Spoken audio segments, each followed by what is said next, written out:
Ini po si Abogado Juan kan online legal consultation program hapot mo simbag ko.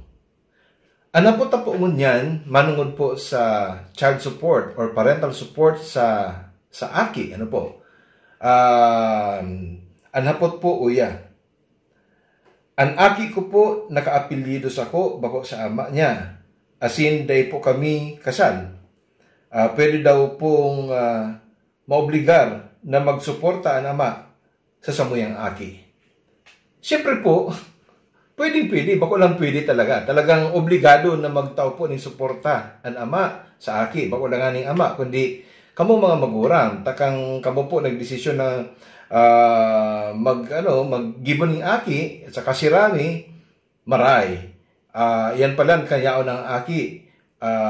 Medyo dahil na kita porsigido sa tuyang obligasyon na magtaon ng sustento para po magdakula ng marhay, healthy, sound body, sound mind, maray ang ugali ka sa tuyang mga aki. Kaya po ang bako lang material support, kundi ang moral support para po sa maray na pagtalubo, both physically, mentally, emotionally, kasatuya pong mga aki. Alagad, syempre, dahil po may bitaran na talagang igwang mga sitwasyon na napapasalaman. Sabi nga, kaya tao lang. Pero yan ang ani. Sa panahon ng kasirami, sa pag-ibon ng aki, yaon. Pero sa obligasyon, mayo.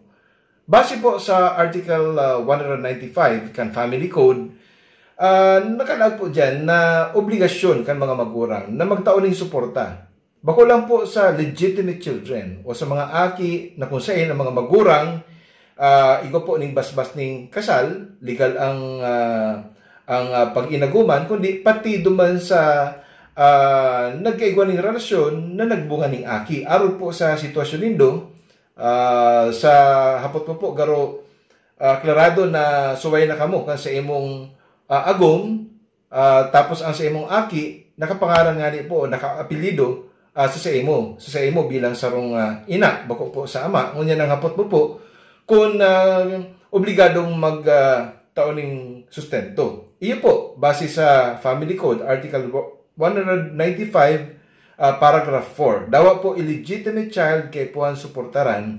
Asin aron naman po baga na mayor na obligasyon kang ama bilang padre de familia, po, na magtaoning suporta. Sala po baga sa matakang Diyos, asin sa matakang lay, na pabayaan kan mga magurang, lalong-lalo na po kan padre de familia, kan ama, na mahiling na magdakula ning tultul, asin pagmakulgan ang maray na salud, maray na pag-uugali, pagpadara sa aki. Kay puan po ang suporta dyan. Bako lang puro moral support. Kundi kay puan ang FSC, food, shelter, clothing, pagkakan, pagbado, pagsaharong, matawaning istaran, edukasyon, salud, nutrisyon, asin iba pa. Di po dapat magkulang dyan ang mga magurang. Lalong-lalo na po ang padre de familia, ang ama. Ngunyan, kung nadidipisilan ka po, misis, na maghagad ng suporta sa imong aki, pwede ka pong primero magduman mo na sa barangay.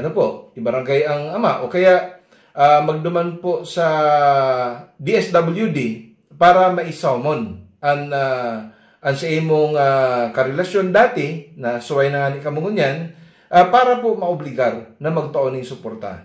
Kung ini po day pa mangyayari, pwede ka na pong magdiretso sa korte.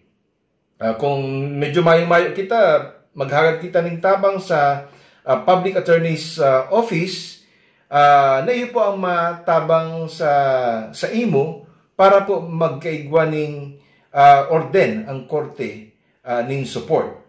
Ngunyan, kung ikaw man pong pag-aabuso ang ama, ang naging karelasyon mo sa imo o kaya sa imong aki, nangungulog o kung ano pa man na violence, domestic violence, pwede ka pong mag-invoke kang Republic Act 9262. Ito pong Anti-Violence Against Women and Their Children Act of 2004 para po sa pag-file kan petition for support, maghagad na tulos ng temporary protection order that may lead to the issuance of a permanent protection order once nagkaigwa na po ni sarong orden ang korte na magtao po ng support para po masusteneran ang pagdakula kan sa idong aki. Ang suporta po pati bako lang sa iya, sa aki, kundi sa imo bilang ina para po maging normal ang pagdakula kan sa imong aki sa imong kustodiya. Well, I would presume na ang sa imong aki po below 7 years of age, in which case automatically ang kustodiya po kang aki yaon sa imo.